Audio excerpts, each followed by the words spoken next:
चरम सीमा पर बढ़ने लगे। तो मैं आपको बताता चलूं कि जिन महापुरुषों की हम संतान हैं, कभी पढ़ करके देखो, 1699 1699 में उनके पुत्र ने और इन अत्याचारों से बचने के लिए एक फौज तैयार करने का निर्णय मन में आया। एक ऐसे नौजवानों की टोली, एक नौजवानों की सेना खड़ी करने का मन में आया। और उस सेना का नाम क्या रखा गुरु गोविंद सिंह जी ने? नाम रखा था उसका खालसा।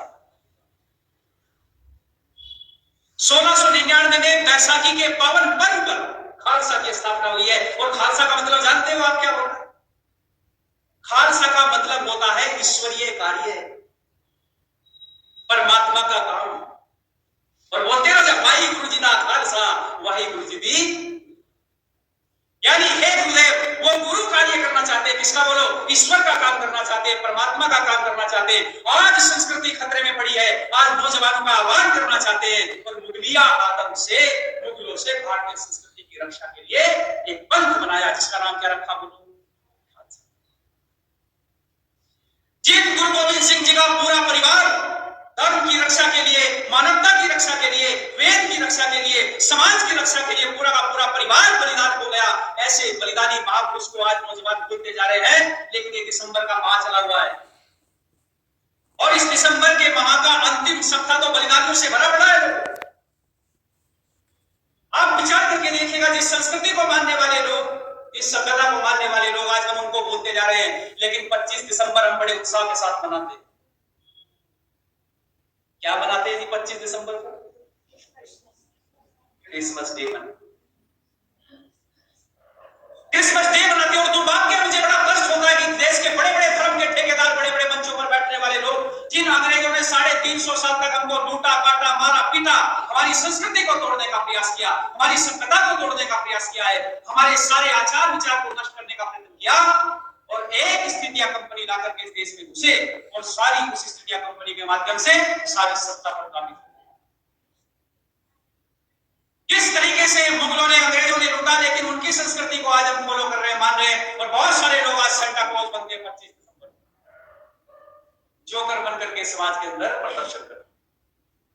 लेकिन उसी 25 दिसंबर का वो दिन हम भूल जाते हैं कि मुगलों से लोहा लेते वक्त इस देश के बड़े सम्राट, जिनका नाम था महाराजा सूरजमल, इस भारतीय संस्कृति की रक्षा के लिए लोहा लेते लेते महाराज सूरजमल वीर गति को प्राप्त हो जाते हैं, शहादत उनकी हो जाती है। लेकिन हम महाराजा सूरजमल की बलिदान दिवस मनाने से पीछे हट जाते हैं और 25 दिसंबर को क्या याद रह जाता है? हमारे क्रिसमस डे रहता है।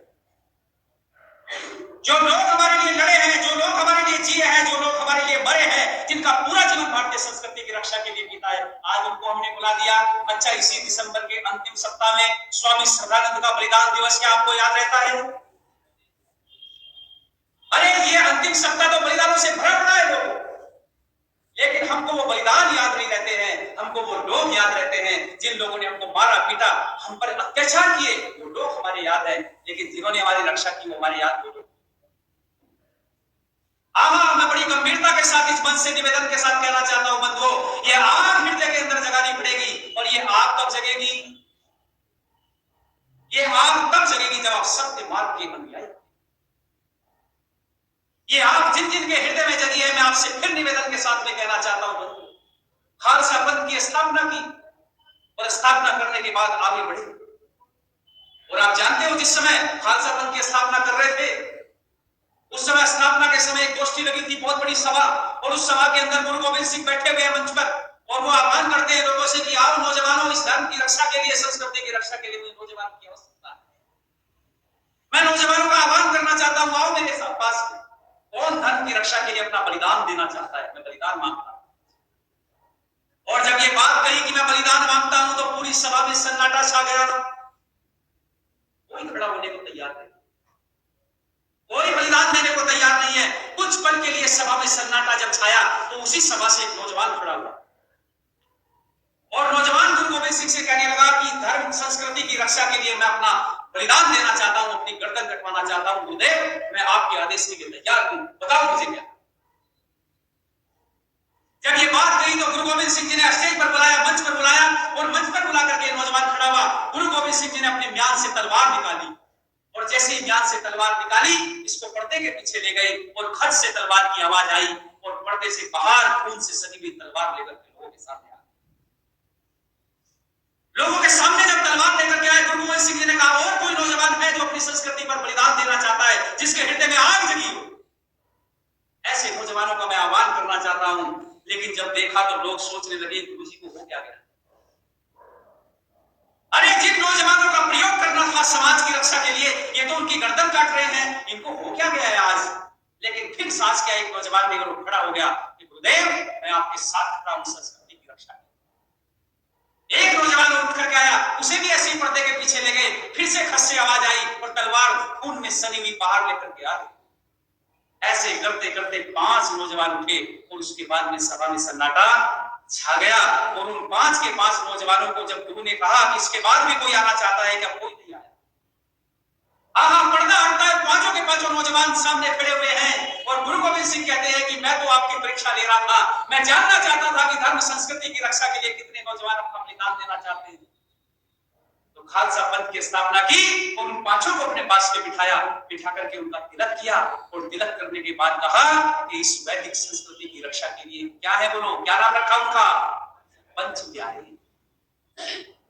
पंच प्यारे रखा और प्रमाण देता हूं आपको, आज मेरी ये आवाज दुनिया के तक चेताने का प्रयत्न करिएगा, आप बताने का प्रयास करिएगा। गुरु गोविंद सिंह कहते हैं, क्या कहते हैं, सुनिए जरा ध्यान से, कि जो भी शिष्य हमारे आरज दे वो शीश धर्म के कारज।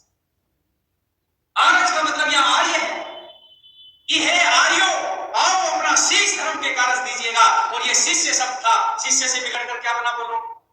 सिख बना। शिष्य शब्द, और ये शिष्य ही बिगड़ करके क्या बना, बोलो? सिख बना।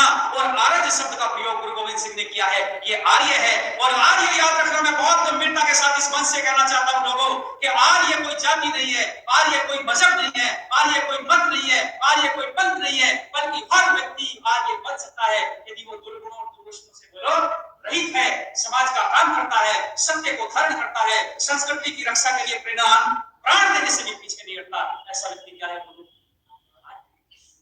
इन्हीं आर्यों का आह्वान किया था गुरु गोविंद सिंह ने और वो पंच प्यारे आए थे।